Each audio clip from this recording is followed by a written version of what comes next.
ઉત્પાદનના ઉદ્યોગો એમની અંદર આપણે મેઇન બે પ્રકાર પડ્યા હતા, કૃષિ આધારિત અને ખનિજ આધારિત. આજે આપણે કૃષિ આધારિત તમામ બાબતની ચર્ચા કરી. હવે આપણે જોવાનું છે ખનિજ પર આધારિત ઉદ્યોગો.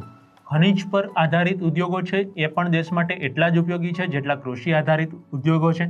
તો અહીંયા જોઈએ આપણે વિદ્યાર્થી મિત્રો, જે ઉદ્યોગોમાં કાચા માલ તરીકે ખનિજો વપરાય છે તેની ખનિજ આધારિત ઉદ્યોગ કહેવામાં આવે છે. લોખંડ હોય, પોલાદ ઉદ્યોગ એ એલ્યુમિનિયમ, તાંબુ, રસાયણ ઉદ્યોગ, ખાતર ઉદ્યોગ, સિમેન્ટ ઉદ્યોગ, પરિવહનના ઉપકરણો તથા ઇલેક્ટ્રોનિક ઉદ્યોગને સમાવેશ ખનિજ આધારિત ઉદ્યોગમાં થાય છે. આપણે કહી શકીએ કે આ તમામ જે ઉદ્યોગો છે એ અલગ અલગ પ્રકારે આપણને જોવા મળે છે, ઉદ્યોગોની અંદર સમાવેશ કરી શકાય છે.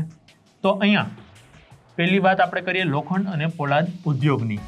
વિદ્યાર્થી મિત્રો, આ જે ઉદ્યોગો છે એની અંદર લોખંડ અને પોલાદ ઉદ્યોગ આધુનિક ઔદ્યોગિક અને આર્થિક વિકાસની ધરી સમાન છે. અત્યારે કોઈ પણ દેશને જો વિકાસશીલ દેશમાંથી વિકસિત દેશ બનવું હોય તો એના માટે ઉદ્યોગો સ્થાપવા ખૂબ જ જરૂરી છે અને એના પેટાળની અંદર રહેલ ખનિજ તત્વોનો સદુપયોગ કરી અને મેક્સિમમ મોટા પ્રમાણમાં એનો સદુપયોગ કરીને આર્થિક સદ્ધરતા તરફ આગળ વધવાની જરૂર છે. ત્યારે આ ઉદ્યોગોને ચાવીરૂપ ગણી શકાય છે. એટલે કે દેશના અર્થતંત્રને આગળ ધપાવનારું જો કોઈ ઉદ્યોગ હોય તો એ ખનિજ આધારિત ઉદ્યોગો છે, કારણ કે એમાંથી ઘણા બધા લોકોને રોજગારી પ્રાપ્ત થાય છે અને દેશની આર્થિક સ્થિતિ સુધરે છે. આપણે કહી શકીએ કે તેની ઉત્પાદનોથી જ અન્ય ઉદ્યોગોના યંત્રો અને અન્ય સંરચનાનું નિર્માણ થાય છે. આ ઉદ્યોગો ચાવીરૂપ છે, એટલે કે ખનિજ તત્વોના અલગ અલગ જે સ્પેરપાર્ટ બને છે, યંત્રો બને છે, એમાંથી બીજી વસ્તુનું ઉત્પાદન થાય છે. તો આ એક ચાવીરૂપ ઉદ્યોગો ગણી શકાય.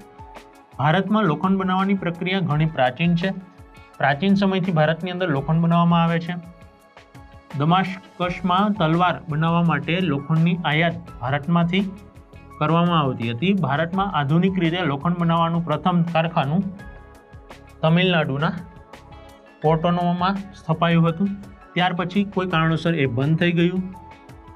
પશ્ચિમ બંગાળમાં કુલ્ટી ખાતે કાચા લોખંડનું સફળ ઉત્પાદન થયું. 1907ની વાત કરવામાં આવે તો ઝારખંડના જમશેદપુરના કારખાનાના સ્થાપનાથી લોખંડ પોલાદનું ઉત્પાદન મોટા પાયે થવા લાગ્યું.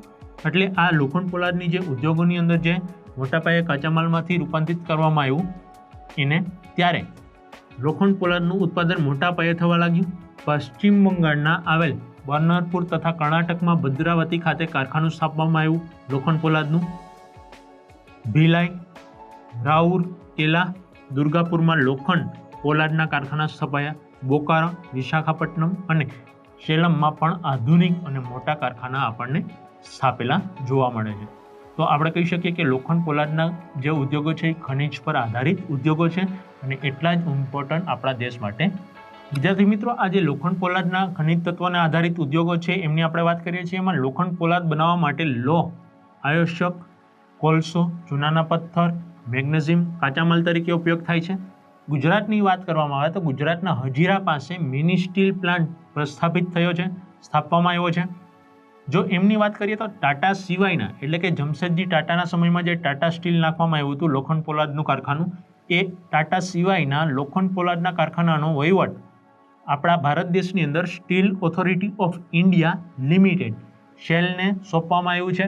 જેટલા પણ ટાટા સિવાયના કારખાના છે લોખંડ પોલાદના, એનો તમામ વહીવટ કોણ કરે છે?